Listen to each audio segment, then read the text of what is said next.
이어서 창조의 아버지 찬양하시겠습니다.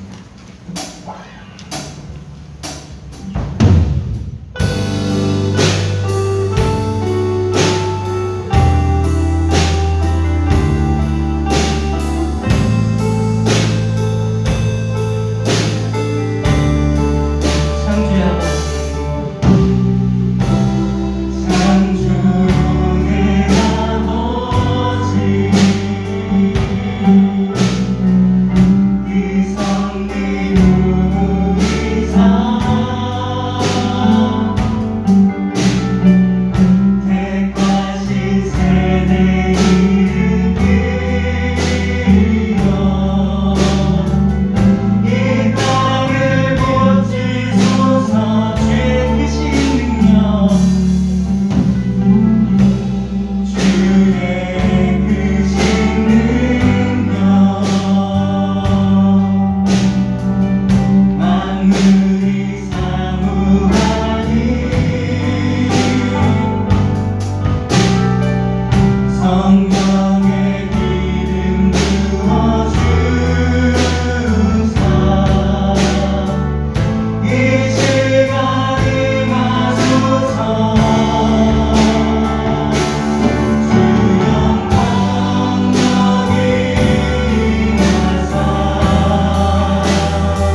말씀이 육신이 되어 우리 가운데 거하시네. 우리가 그의 영광을 보니 아버지의 독생자의 영광이요 은혜와 진리가 충만하더라. 아멘. 말씀과 규례와 법도를 지켜 행하면 자손 만대까지 복을 주시겠다고 약속하신 하나님 아버지, 지난 일주일 동안도 지켜 보호하시고 거룩하고 복된 날 예배하게 하심을 감사드리옵나이다.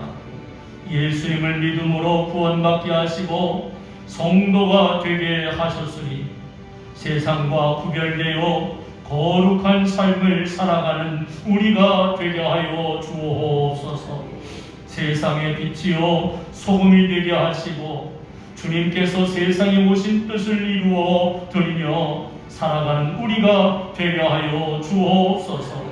오늘도 예배를 우리가 한 달 만에 와서 예배를 드리고 있습니다.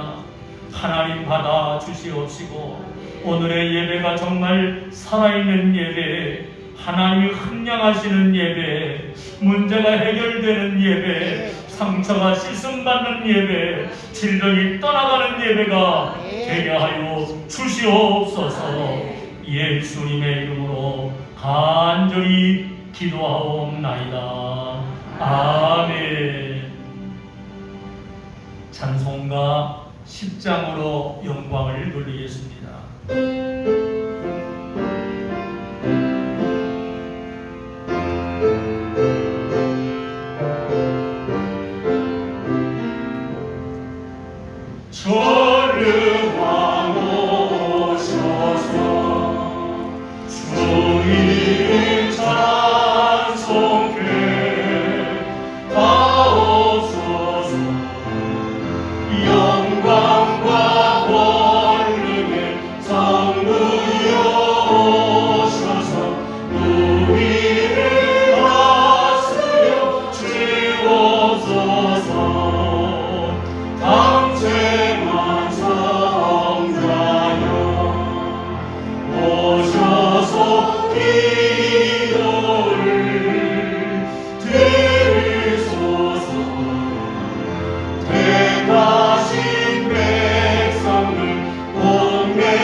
사도신경으로 신앙을 고백하겠습니다.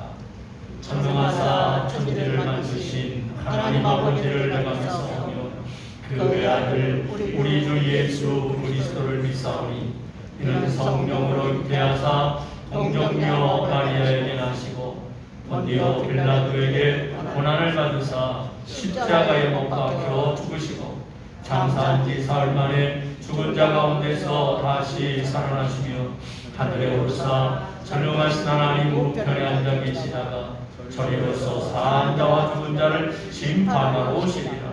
성령을 믿사오며 거룩한 공예와 성도가 서로 교통하는 것과 죄를 사하여 주시는 것과 몸이 다시 사는 것과 영원히 사는 것을 믿사옵나이다. 아멘. 자리에 앉으셔서 성시 교독을 하겠습니다. 여호와를 경외하며 그의 길을 걷는 자마다 복이 있도다. 내가 내 손이 수고한 대로 먹을 것이라. 내가 복되고 형통하리로다. 여호와를 경외하는 자는 이같이 복을 얻으리로다. 여호와께서 시온에서 내게 복을 주실지어다. 너는 평생에 예루살렘의 번영을 보며 네 자식의 자식을 볼지어다. 이스라엘에 평강이 있을지어다. 아멘. 오늘 우리 모두를 대표해서 김평석 장로님 기도 인도하시겠습니다.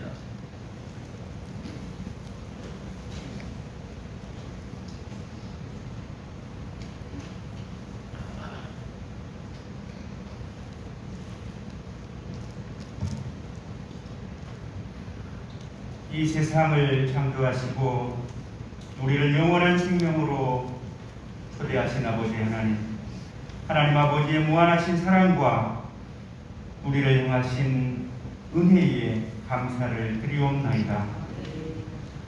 죄로 말미암아 죽을 수밖에 없는 우리를 예수 그리스도를 통하여 구원하여 주시고 주님의 자녀로 삼아주시니 감사드리옵나이다.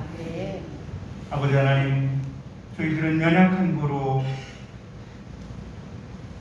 육신의 일을 쫓아 심히 어리석은 자처럼 살아왔음을 고백하지 않을 수 없습니다.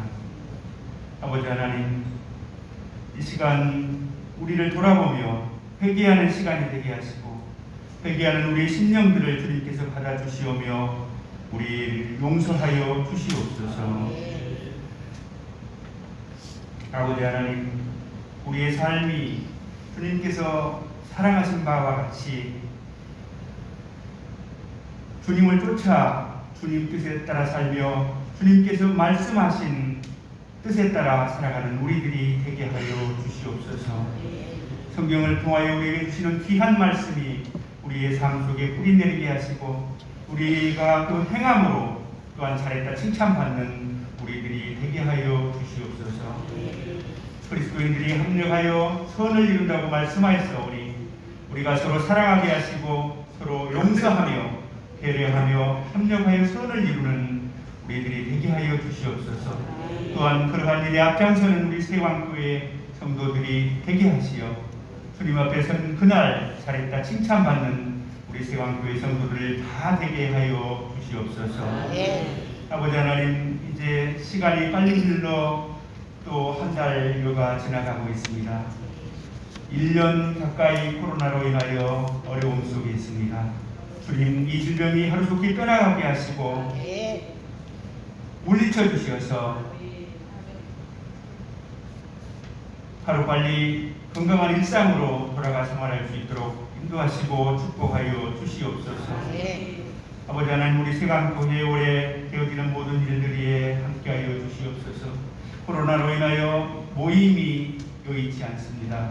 그럼에도 불구하고 서로 소통하고 연락하며 서로의 사랑을 확인할 수 있는 우리 귀한 성도들이 되게 하여 주시옵소서. 아버지 하나님, 우리 말씀을 증거하시는 목사님 축복하여 주시옵소서. 그 귀한 말씀들이 하나도 떨어져 썩어지지 않게 하시고 살아온 움트는 귀한 생명의 말씀이 되게 하시며 우리 삶 속에서 귀한 역사가 일어날 수 있도록 축복하여 주시옵소서. 목사님 가정과 전도사님 가정 주님께서 축복하시고 늘 함께하여 주시옵소서.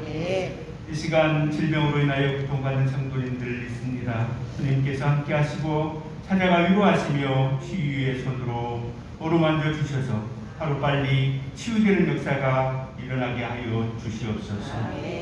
아버지 하나님, 예배를 돕는 손길들마다 함께 하시고 그들이 원하는 바가 주님 뜻 안에서 또한 아름답게 이루어지게 하여 주시옵소서. 이 시간 모든 세왕의 성도님들 은혜 받게 하시고 주님과 동행하는 시간 되게 하시오며 기도를 들어 응답하여 주시옵고 주님 홀로 영광 받아 주시옵소서. 예수 그리스도 이름 받들어 간절히 기도드리옵나이다. 아멘.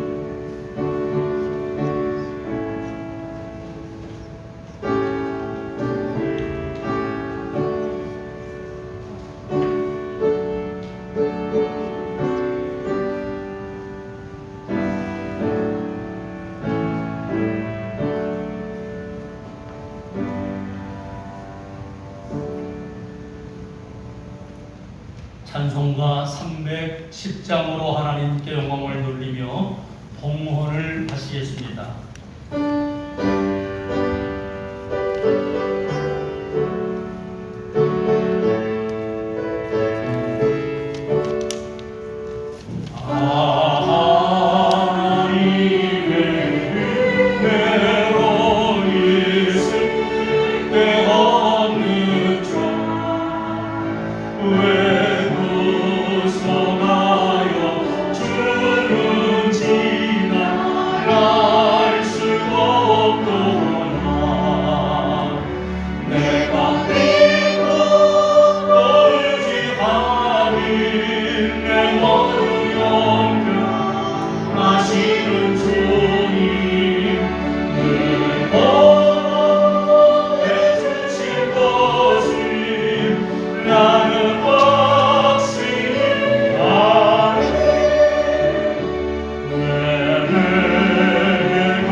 교회 소식을 전해드리겠습니다.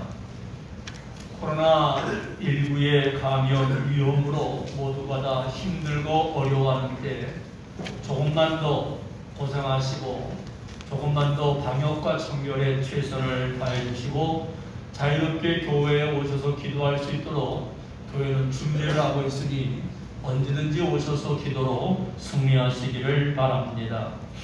이 예배는 여전히 교회에서 식사를 못해서 주일 오후 예배는 드리지 못하고 있습니다. 그러나 주일 오전 예배 오늘부터 9시 반에 1부 예배와 지금 이 시간 2부 예배를 드리고 있고요. 새벽 기도회와 수요일 예배, 금요 심야 기도회는 우리가 드리고 있습니다. 그러나 온전히 예배가 회복될 수 있도록 우리 모든 성도님들 기도해 주시면 감사하겠습니다. 제22회 성경완도 100일 작전이 지금 진행 중에 있습니다. 어떤 분들은 곧 완독이 금방 이루어질 것 같을 정도로 속히 읽어나가고 계시는데 아무쪼록 모든 성도님들이 이번에 다 동참했으면 좋겠습니다. 한 분도 빠짐없이 다 동참을 하시고 말씀 승리했으면 좋겠습니다. 그리고 주일날 오실 때마다 오셔서 1층에 현황판이 있는데 거기에 스티커를 붙이시고 다른 사람들에게도 도전이 될 수 있도록 이렇게 했으면 좋겠습니다.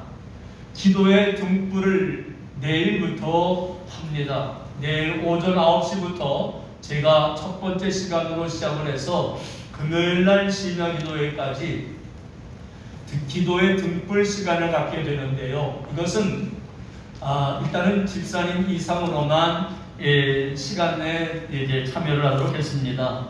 모든 성도님들 이미 교회 밴드를 통해서나 제가 연락을 드려서 알고 계시는데 혹시 빠지신 분이 있다면 또 연락해 주시고요. 오늘 주보 사이 속지에 시간표와 기도 순서를 기록을 했는데 교회에 오셔서 하게 되면 교회에서 계속 연결되는 분도 있지만 교회에서 아니고 다른 곳에서 할 수 있습니다.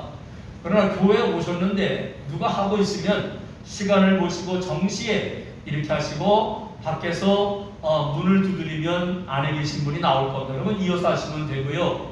가정이나 직장에서 시간 내서 하시는 분들은 정한 시간에 순서대로 했으면 좋겠습니다. 시대가 코로나19로 더 어두워지고 있는데 우리 모두가 등불을 밝히는 이런 일에 동참했으면 좋겠습니다. 기부금 영수증이 필요하신 분들은 교회로 연락해 주시면 바로바로 조치하도록 하겠습니다. 오늘 예배 후에 정기 방회로 모이겠습니다. 몸이 불편하셔서 가정에서 위험에 계신 분들 위해서 기도해 주시면 감사하겠습니다. 저희 가정에 장남 박성구 전도사가 결혼을 하게 됩니다. 요즘같이 어려울 때 연기는 할 수가 없고 그래서 서울에서 하게 되니까 우리 성도님들은 가려고 하지는 마시고 기도만 많이 해주시면 좋을 것 같습니다. 수도권에는 50명만 예식장에 들어갈 수 있다 보니까 가족들밖에는 못 들어가는 것 같아요. 인원수로 봤을 때. 그래서 기도 많이 해주시면 감사하겠습니다. 또 다른 광고 말씀이 있으면 해주시기를 바랍니다. 없으시면 드려진 예물을 위해서 하나님 앞에 감사하며 축복하며 기도하겠습니다. 하나님 아버지 감사합니다. 우리의 길과 진리와 생명이 되셔서 우리를 하여금 바른 길로 걸어가도록 인도하신 하나님 아버지 진심으로 감사를 드립니다. 우리의 삶을 보장해 주시는 은혜를 감사하며 하나님의 것 11주 예물을 드렸습니다. 주님을 사모할 때마다 외면하지 아니하시고 우리에게 은혜를 흠뻑 부어주시는 은혜에 감사하며 감사 예물을 드렸습니다. 하나님이여 소원을 담고 목적 속에 소원 예물을 드리고 주일원금과 기타 예물을 주님 앞에 드리오니 받으시고 하나님의 역사가 나타나게 하여 주옵소서. 그리고 하나님 이제 하나님께서 새 직장을 주시고 또 첫 열매를 드리는 귀한 딸의 마음도 믿음도 받아주시고 하나님의 은혜로 충만케 하여 주옵소서. 예배를 드릴 수 있도록 이렇게 마음과 뜻과 정성을 모으시는 분들과 예배당을 깨끗하게 하시기 위해 땀을 흘리신 분들과 예배를 위해서 찬양으로 영광 돌리는 분들과 모든 수고의 손길들 위해 하나님의 은혜로 함께하여 주옵소서. 예수님의 이름으로 간절히 기도하옵나이다. 아멘.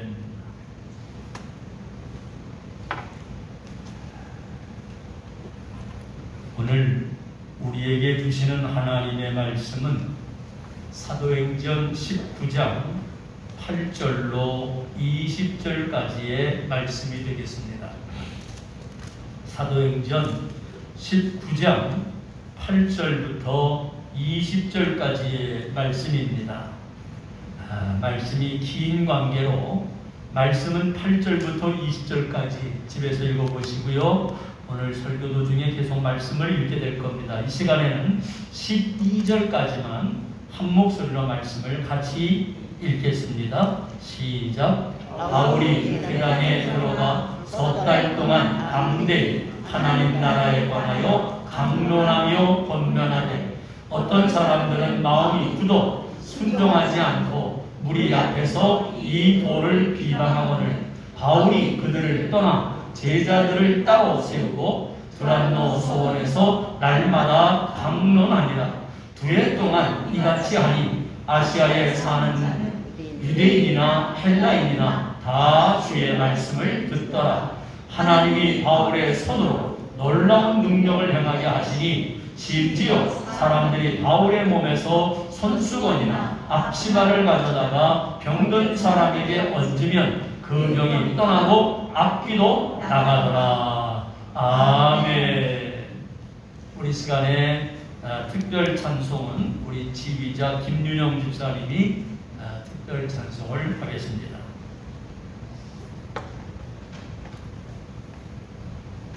특별 찬송을 하시고 싶은 분들은 미리 저한테 말씀해 주시면 일정 조정을 하겠습니다.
서울에서, 인천에서, 호주에서 다 참여하는 찬양을 준비했답니다. 우리가 읽어드린 사도행전 19장 8절로 20절까지의 말씀을 통해서 주의 말씀이 왕성하면 이라는 제목의 은혜를 나누려고 합니다. 우리가 거의 한 달 만에 이렇게 모여서 예배를 드리는데 같이 한번 인사했으면 좋겠습니다. 함께 예배 드려서 너무 좋습니다. 시작. 너무 좋습니다. 예. 신앙생활 하면서 우리가 언제 시험에 들까요? 어떤 학교에서 몇 월 며칠부터 며칠까지는 시험 기간이니까 준비하라고 이 공개를 하는 것도 아니고 언제 신앙생활에 시험에 빠지게 되는지 우리는 알 수가 없는데 어느 순간부터 이상해지거든요. 그리고는 이제 쓰러지거나 낙심하는 분들이 있는데 우리가 신앙생활을 하면서 시험에 빠졌다, 시험에 들었다 어떻게 알 수 있을까요? 그것은 하나입니다. 말씀이 들어오질 않습니다. 말씀을 읽고 말씀을 듣고 말씀대로 이제 살겠다고 예배는 드리는데 말씀이 들어오질 않아요. 언제부터인가 하나님의 말씀이 내 귀에 들리질 않습니다. 말씀을 외치고 말씀을 전하는 설교 시간만 되면 졸려요. 자꾸만 잠이 쏟아져요. 그러면 이제 본인도 알고 주변에 미안하니까 내가 어젯밤에 한숨 잠도 못 잤어. 뭐 이렇게 말한 변명을 하기도 하고 아니면은 요즘에 내 몸이 안 좋아서 그랬다고 이런저런 말들을 하지요. 그런데 물론 그것도 맞습니다만 중요한 건 하나는요. 시험에 들게 되면 말씀이 들어오질 않습니다. 말씀이 들어오질 않는 순간에 내 믿음을 진단해 봐야 합니다. 내가 지금 믿음이 어디까지 와 있는가? 그래서 말씀이 들리지 않으면 결국은 내 믿음은 약해지게 되고 영적으로 방황하게 됩니다. 어떤 분은 이 말씀이 얼마나 좋은지 예배 듣는 법도 없고요. 말씀을 듣는 설교 시간에 좋은 게 뭡니까? 얼마나 눈이 초롱한지 몰라요. 왜요? 하나님의 말씀이 꿀처럼 달기 때문이지요. 어쩌다가 이런 분이 목사님을 따라서 신방하게 되면 보통 신방은 그 가정에게 필요한 말씀, 성령께서 주시는 대로 말씀을 보고 기도를 하는데 오히려 신방을 따라간 분이 은혜를 받아요. 그분이 나에게 주시는 말씀이라고 한 말씀 놓치지 않고 어쩌면 오늘 나한테 은혜를 주셨냐고 그러면서 더 은혜를 받고는 하지요. 왜요? 하나님의 말씀을 그렇게 사모하는 거죠. 초대교회를 보게 되면 바로 말씀의 부흥이 먼저 있었던 것을 보게 됩니다. 보시죠. 사도행전 19장 8절과 9절입니다. 시작. 바울이 혈당에 들어가 석 달 동안 담대히 하나님 나라에 관하여 강론하며 공면하되 어떤 사람들은 마음이 굳어 순종하지 않고 우리 앞에서 이 도를 비방하거늘 바울이 그들을 떠나 제자들을 따로 세우고 드라노소에서 날마다 강론하니라. 석 달 동안을 말씀만 전하였는데 말씀의 역사가 나타나는 거예요. 일주일에 한 번씩 석 달이 아니고 매일매일 모여있는 사람들 그들에게 석 달 동안을 말씀을 전하는데 역사가 나타납니다. 어떤 역사가 나타났지요? 성경은 이렇게 말합니다. 사도행전 19장 12절입니다. 시작. 심지어 사람들이 바울의 몸에서 손수건이나 앞치마를 가져다가 병든 사람에게 얹으면 그 병이 떠나고 앞뒤로 나가더라. 말씀의 부흥이 나타나기 시작하자 병이 낫기도 하고 앞뒤가 나갔습니다. 그런데 이러한 일들은요, 이 시대 초대교회만 그랬던 건 아닙니다. 구약시대 때에도 말씀이 역사하면 어떤 일이 벌어졌을까요? 여호수아 1장 8절입니다. 시작. 이 율법책을 내 입에서 떠나지 말게 하며 주야로 그것을 묵상하여 그 안에 기록된 대로 다 지켜 행하라. 그리하면 네 일이 평탄하게 될 것이며 네가 형통하리라. 꿈에도 그리던 가나안 땅 앞에 섰을 때 그들이 해야 할 일이 얼마나 많은지를 모릅니다. 그동안 준비하고 기도해왔고 꿈에도 그렸던 가나안 땅에 들어가게 되면 그게 그냥 자기들을 위해서 준비됐다고는 하지만 자기네들이 해야 될 일이 있습니다. 그것은 이미 400년 동안이나 이 땅에 살고 있었던 사람들을 하나님은 몰아내라 그랬거든요. 쫓아내라 그랬거든요. 다 죽이라는 겁니다. 그런데 노예로 살던 사람이, 광야 40년 살던 사람이 무슨 힘이 있겠어요? 그런데 이 마음을 하신 하나님이 이들에게 말씀합니다. 너희는 내 말을 듣고 기록된 말씀들을 다 지켜 행하라. 그리하면 네가 평탄하리라, 형통하리라. 어디를 가든지 잘 된다는 거예요. 말씀이 먼저라고 말합니다. 말씀을 떠나지 말라고 합니다. 말씀을 지켜 행하라고 합니다. 그리하면 평탄하게 되고 어디로 가든지 형통하리라. 이스라엘 역사 속에 정말 어둠의 때가 있었습니다. 그것은 바벨론 나라의 포로가 되어서 온 국민이 다 끌려갔습니다. 70년 동안 포로 생활을 마치고 고국으로 돌아오게 되었는데 기가 막힙니다. 이건 사람 살 곳이 못합니다. 이미 그들이 이 자기네 고국을 떠날 때 불에 태워서 사람 살 곳이 못되고 불에 타고 무너지고 쓰러지고 잿더미가 된 상황이 70년 거반됐으니 이걸 어떻게 감당하게 할까요? 해야 될 일이 너무나 많은 이때 하나님은 느헤미야를 통해서 이 말씀을 들려주십니다. 느헤미야 8장 3절입니다. 시작. 수무가 밤잠에서 새벽부터 정오까지 남자나 여자나 알아들을 만한 모든 사람 앞에서 읽음에 뭇 백성이 그 율법책에 귀를 기울였는데 말귀를 알아들을 수 있는 모든 사람, 남녀노소 아이들까지 다 모아서 하나님의 말씀을 읽어주는데 새벽부터 정오까지 꼼짝도 안 하고 말씀을 읽고 말씀을 듣고 그런 역사가 나타납니다. 해야 될 일은 산더미처럼 많은데 이들에게 있어 제일 먼저 급한 일은 말씀이라는 겁니다. 오늘 여러분들에게 급한 일은 무엇인가요? 우리가 현대를 살아가면서 급하고 바쁜 일이 얼마나 많은지 모릅니다. 그런데 이들에게 가장 급한 일, 가장 먼저 해야 될 일은 말씀이라는 겁니다. 그래서 그들에게는 말씀이 흥왕하면 평화와 번영과 풍성이 있었지만 말씀에서 떠나게 되면 주변 국가들의 침략으로 그들은 고통을 당하게 됩니다. 오늘 성경도 이렇게 말합니다. 사도행전 19장 10절을 봅니다. 시작. 2년 동안 이같이 하니 아시아에 사는 자는 유대인이나 헬라인이나 다 주의 말씀을 듣더라. 2년 동안이나 바울은 말씀을 가르치는 일에만 전력을 하였습니다.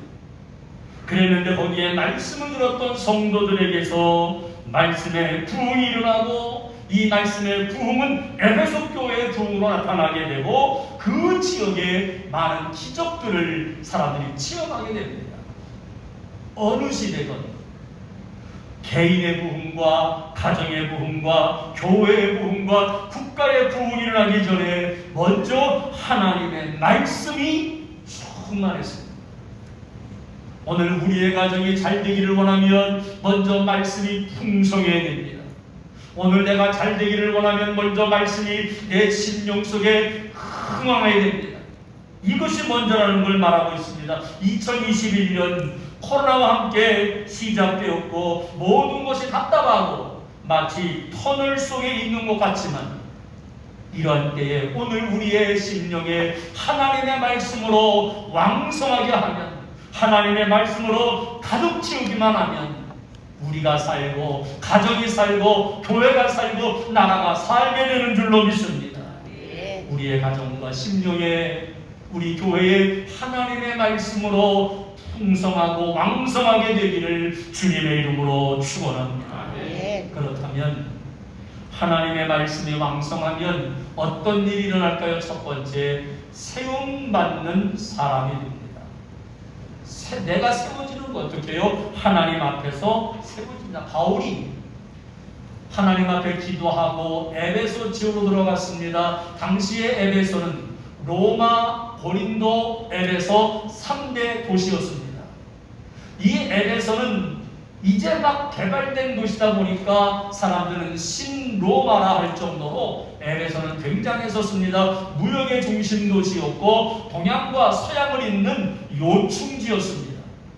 사람들이 항상 들끓다 보니까 행사가 많았고요. 사람들이 모여서 즐길 거리를 참 만들어줬는데 2만 5천 명이 들어가는 대극장이 이 안에 들어서게 됐고요. 체육관이나 대형 쇼핑센터가 들어섭니다. 대형 목욕탕은 물론이고요. 이렇게 사람들이 많이 모이는 곳에는 또 음란이 따라가게 되지요. 우상의 진원지라고 할 수 있는 세계 7대 불가사의 중에 하나인 아데미 신전이 이 에베소에 있었습니다. 당시에 아데미 신전에서는 온갖 우상과 악이 가득하였고요. 여기서 몸을 팔아서 생활비를 버는 여자들이 얼마나 많은지 또한 모릅니다. 이런 곳에서 말씀을 전할 때였습니다. 사도행전 19장 8절과 9절을 보지요. 시작. 바울이 그 땅에 들어가 석 달 동안 담대히 하나님 나라에 관하여 강론하며 권면하되 어떤 사람들은 마음이 굳어 순종하지 않고 우리 앞에서 이 돌을 비방하거늘 바울이 그들을 떠나 제자들을 따로 세우고 불안노 소원에서 날마다 강론하니라. 사람들의 마음이 굳었어요. 그래서 말씀을 듣고 은혜 받는 것이 아니라 말씀을 듣고 비방을 합니다. 저는 종종 이 부분을 읽을 때마다 제 마음에 위로받는 내용이 있어요. 그건 뭐냐 하면 그 시대에 아니 어떤 시대든지 간에 바울과 같은 위대한 사도도 복음을 전하는데 설교를 할 때 마음이 굳은 사람들은 듣고 비방을 했다고 그랬는데 박영진 목사의 설교를 듣고 은혜 받지 못하는 건 뭐 그럴 수 있겠다. 뭐 고개를 끄덕이지는 말고 사실이 아닙니까? 뭐 어떤 분은 고개를 또 끄덕이지 정말 그런 것처럼. 바울이 그랬습니다. 마음이 굳어서 순종하지 않을 뿐만 아니라 비방하는 사람들이 등장을 합니다. 그래서 바울은 마음을 닫은 사람, 말씀을 전해도 변화되지 않는 사람 어떻게 했을까요? 여러분 같으면 어떻게 하면 좋겠어요? 바울은 과감하게 이들에게선 떠났습니다. 이들에게선 떠나고 오히려 말씀으로 바로 서겠다는 사람들을 세워나가기를 시작을 합니다. 성도는 떠날 때를 알아야 됩니다. 드릴 때를 알아야 됩니다. 바울은 이때 이들에게서는 떠났습니다. 떠날 때 떠나지 못하면 때로는 하나님의 역사는 질질 끌게 되고 강하게 나타나지를 않게 되지요. 진정한 주님의 제자는, 주님의 성도는 떠남을 잘해야 됩니다. 아브라함은 하나님의 말씀을 들었을 때 바로 떠납니다. 고향을 떠납니다. 친구들을 떠납니다. 그랬기에 민족의 조상이 될 수 있었고 복의 근원이 될 수가 있었던 거죠. 성경은 이렇게 말합니다. 창세기 12장 4절과 5절입니다. 시작. 이에 아브라함이 여호와의 말씀을 따라갔고 롯도 그와 함께 갔으며 아브라함이 하란을 떠날 때에 75세였더라. 아브라함이 그의 아내 사레와 조카 롯과 하란에서 모은 모든 소유와 얻은 사람들을 이끌고 가나안 땅으로 가려고 떠나서 마침내 가나안 땅에 들어갔다. 아브라함이 하나님의 말씀을 들었을 때, 떠나라는 말씀을 들었을 때 아브라함은 즉시 떠났습니다. 그때 떠나지 않았더라면 하나님의 위대한 역사는 아브라함을 통해 나타나지 않았을 겁니다. 진정한 변화는 떠나면서 시작되는 겁니다.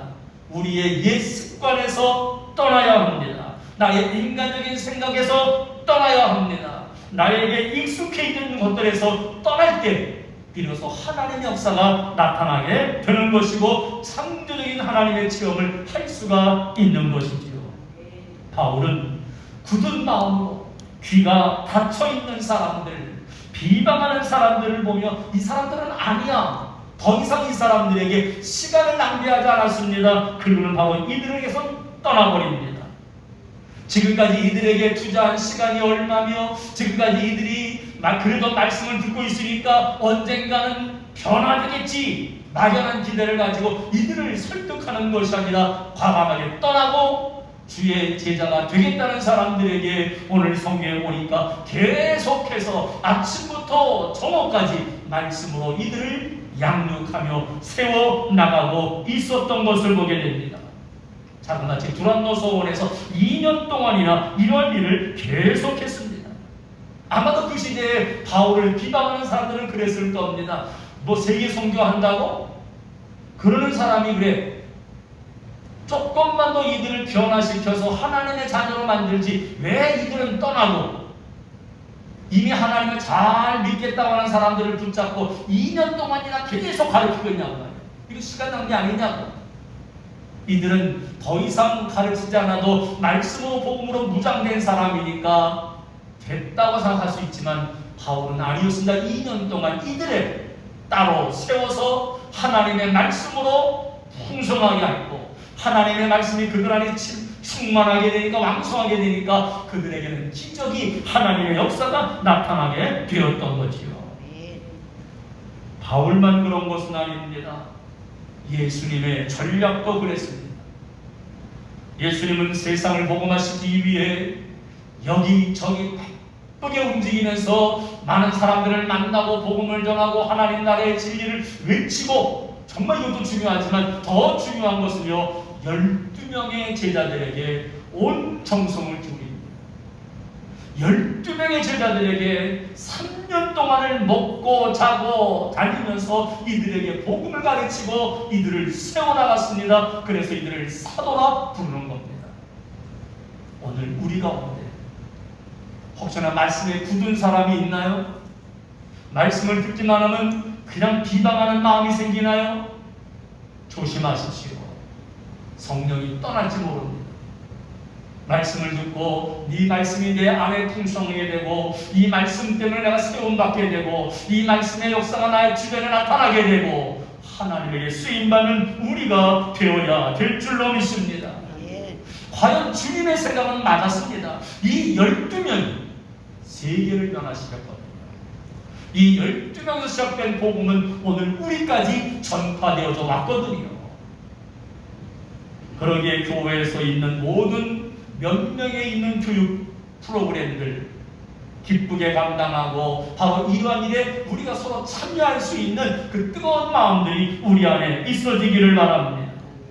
물론 예전이나 지금이나 교회는 숫자가 중요합니다. 많은 숫자가 있는 걸 좋아하지요. 그러다 보니까 성도들도 대형 교회에 다니는 건 무슨 자랑으로 여기기도 하고 어깨에 힘이 들어가는 분도 있고요. 작은 교회를 다니면 괜히 목소리도 작고 작아지는 것 같은. 그런데 아시나요? 하나님은 숫자에 연연하지는 않습니다. 정말 필요한 사람을 통해서 하나님 일을 해나간다고요. 사사시대에 위기를 당했던 적이 있습니다. 기드온과 미디안이 전쟁을 할 때였습니다. 이때 하나님이 기드온에게 한 말이 있습니다. 사사기 7장 2절입니다.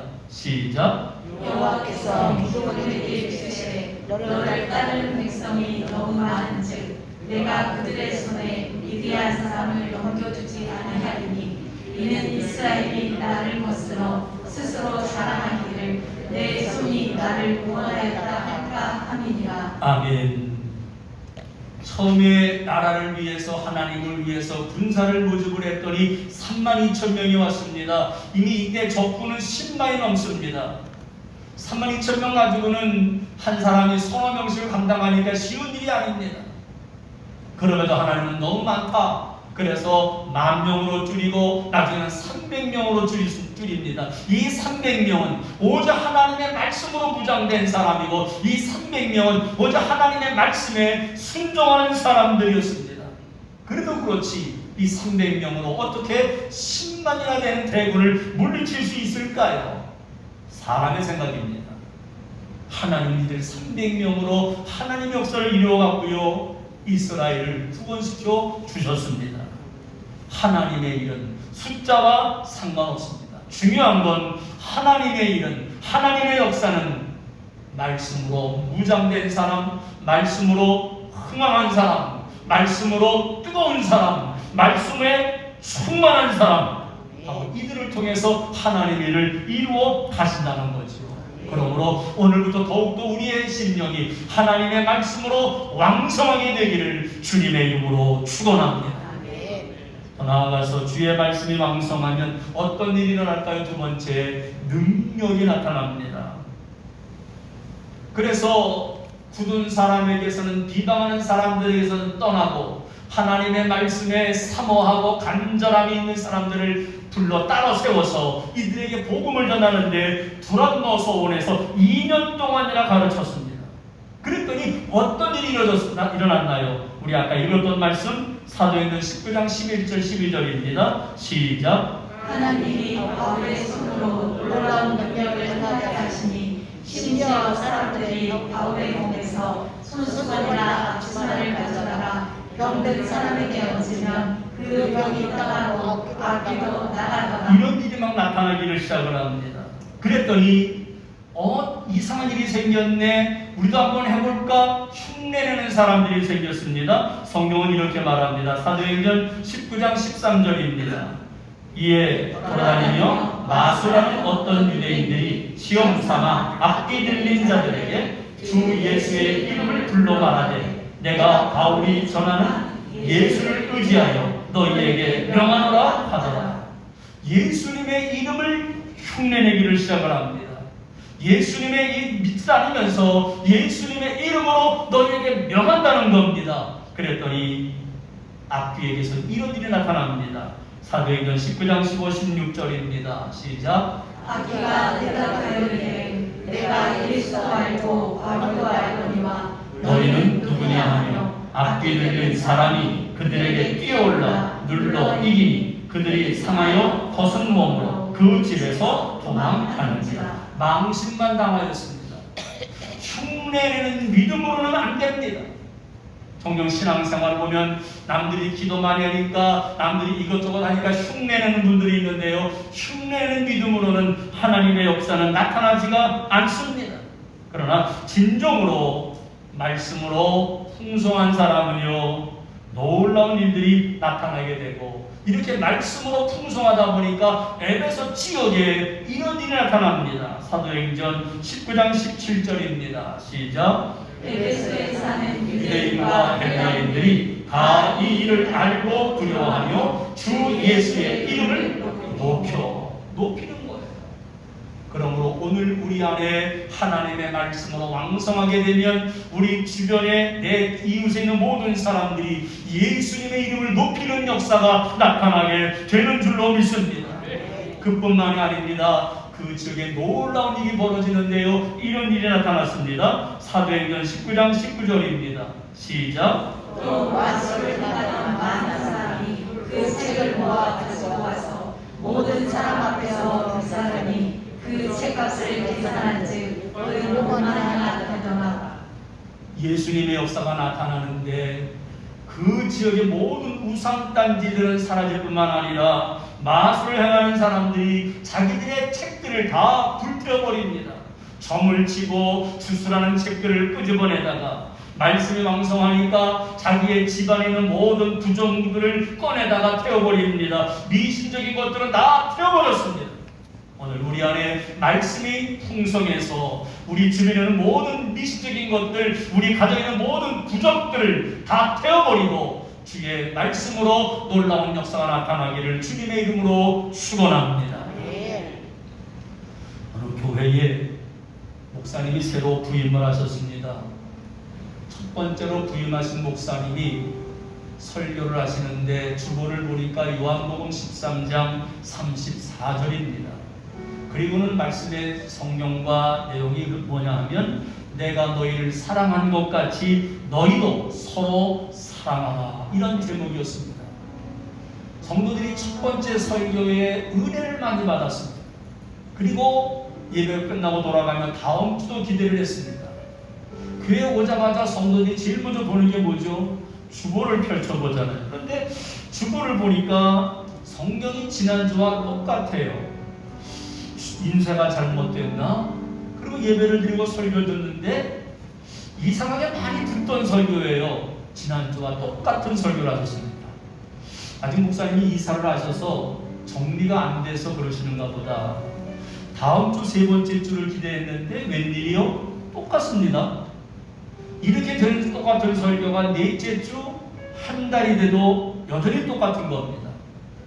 드디어 성도들이 목사님의 똑같은 설교, 너희도 서로 사랑하라 하는 설교를 석 달이나 들었습니다. 석 달 동안 주일마다 똑같은 성경에 똑같은 설교를 토시아 들리지 않고 계속 들은 거예요. 내가 너희를 사랑한 것처럼 너희도 서로 사랑하라. 교인들이 따로 모여 의논을 했습니다. 그리고 그 다음 목사님 찾아가서 목사님 더 이상 우리와는 함께 할 수가 없으니까 떠나시지요. 목사님은 교인들이 나를 싫어하고 불편하면 내가 떠나야죠. 그러고는 짐을 쌌습니다. 그런데 이제 마지막 이번 주일날 마지막 예배에 설교를 드리고 떠나기로 약속을 했기에 성도들은 이제 떠날 때니까 마지막으로 다른 설교하겠지 했는데 웬일이에요? 똑같은 겁니다. 그런데 이 말씀을 듣는 시간에 성령님이 감동을 시켜줍니다. 성도들의 마음속에 목사님이 오죽했으면 떠나는 날까지 저 설교를 하실까? 똑같은 설교를 하는 그 마음이 어떨까? 우리가 사랑하지 않으니까, 우리가 용서하지 않으니까, 우리가 하나 되지 못하니까 목사님이 안타까워서 사랑하라고 용서하라는 설교를 저렇게 석 달 동안 하셨구나. 그러면서 갑자기 깨달음이 왔습니다. 한쪽에서 회개하기를 시작을 하고 다른 쪽에서 눈물을 훌쩍거리며 울기를 시작을 합니다. 그날 성도들이 얼마나 은혜를 받았는지. 예배를 끝나고 목사님이 이제 저는 떠납니다 인사했더니 교인들이 붙잡아서 가지 마시라고, 우리가 사랑하겠다, 예수님처럼 사랑하겠다고 이렇게 목사님을 붙잡았습니다. 다음 주일날 목사님이 이제 또 예배에 올라가는데 주보를 보니까 지난 석 달 동안 계속된 성경이 아니었어요. 아, 이제 다른 설교 듣는 거구나. 성경은 말라기 3장 15절, 설교는 너희 11조를 누려 하나님의 창고를 풍성하게 하라. 11조 설교였습니다. 그 다음 주일날 교인들이 11조를 했을까요? 안 했을까요? 안 하면 1년 내내 똑같은 설교만 들으니까 전부 다 했다고. 그때부터 모든 교인들은 목사님이 설교만 하면 그대로 살고 그대로 행동하고 그대로 지키는 겁니다. 교인들의 삶이 번성하고 교회가 부흥이 되고 그 지역이 달라지게 된 겁니다. 말씀의 부흥이 오는, 주님의 말씀하시면 그대로 순종하고 그대로 따라가고 그대로 그 뜻에 따라 살아가는 것 쉬운 일은 아니지만 여기에 개인의 부흥, 가정의 부흥, 교회의 부흥, 나라의 부흥이 있는 줄로 믿습니다. 오늘부터 말씀의 부흥이 내 안에 날마다 있게 되기를 주님의 이름으로 축원합니다. 찬송을 준비했습니다. 찬양은 주님 말씀하시면 내가 나아가리라, 주님 뜻이 아니면 내가 멈춰서리다. 이 찬양을 불렀으면 좋겠습니다.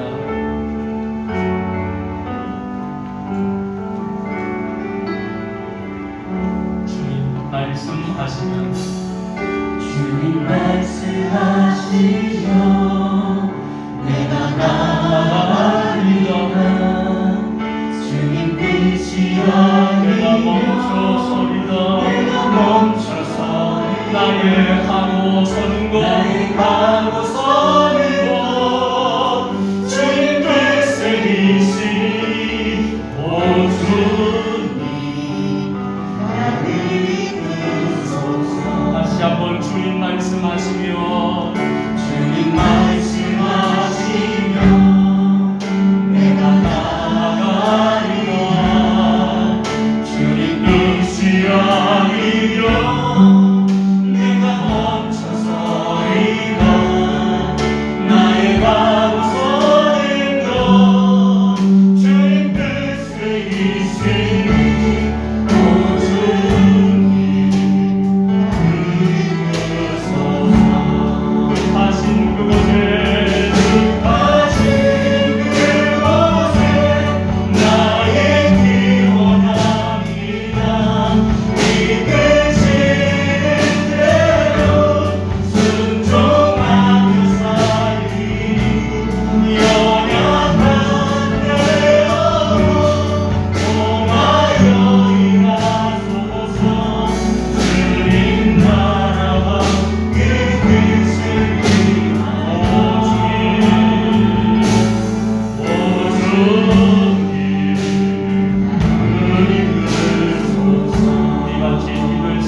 부흥되게 하여 주옵소서.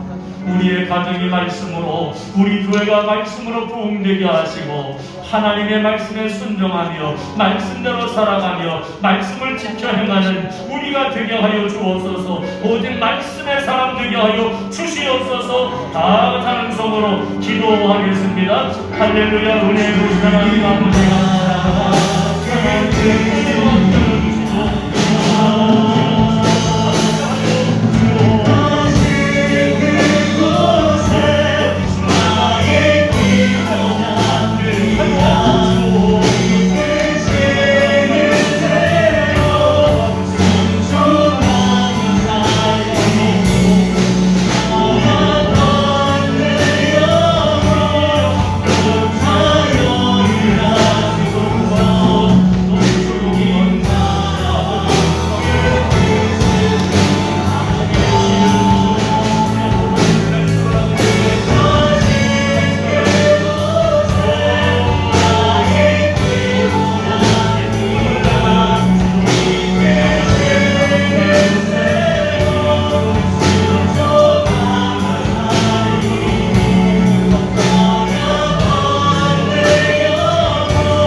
하나님의 은혜로 오늘도 이렇게 주 앞에 나와서 예배를 드리도록 도우신 하나님 진심으로 감사를 드립니다.